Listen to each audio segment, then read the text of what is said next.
அனைவருக்கும் வணக்கம். நான் பா சத்யா, நாம் தமிழர் கட்சியின் 2026 திருநெல்வேலி சட்டமன்ற தொகுதியின் வேட்பாளர். திருநெல்வேலி மாநகராட்சி பகுதிகளிலும் திருநெல்வேலி ஊராட்சியில் இருக்கக்கூடிய கிராம பகுதிகளிலும் குப்பைகளை அகற்றுவதற்கு இவர்கள் செய்யக்கூடிய அதிகபட்ச செலவு ஒரு தீக்குச்சி மட்டும்தான்.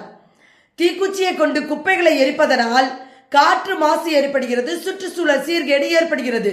இதற்கு மாற்றாக நாம் தமிழர் அரசு குப்பைகளை மக்கும் குப்பை, மக்காத குப்பை என்று சிறப்பாக தரம் பிரித்து மக்கும் குப்பையின் மூலமாக இயற்கை உரங்களை தயாரித்து விவசாயத்திற்கு பயன்படுத்தும். மக்கும் குப்பையின் மூலமாக இயற்கை எரிவாயு தயாரித்து முறையாக வீடுகளுக்கு சிலிண்டர்கள் மூலம் விநியோகம் செய்யப்படும். இந்த மக்காத குப்பை பிளாஸ்டிக் கழிவுகளை மறுசுழற்சி செய்து சாலைகள் போடுவதற்கு சிங்கப்பூர் போன்ற நாடுகள் பயன்படுத்துகிறார்கள். அதே போன்று மக்காத குப்பை பிளாஸ்டிக் கழிவுகளை மறுசுழற்சி செய்து சிறப்பான தரமான சாலைகள் போடப்படும். திருநெல்வேலியில் முற்று முழுவதுமாக நெகிழி பயன்பாடு ஒழிக்கப்பட்டு திருநெல்வேலி தூய்மையான குப்பைகளற்ற எழில்மிகு திருநெல்வேலியாக மாற்றுவதற்கு நாம் வாக்களிக்க வேண்டிய சின்னம் நாம் தமிழர் கட்சியின் வெற்றி சின்னமான விவசாய சின்னம்.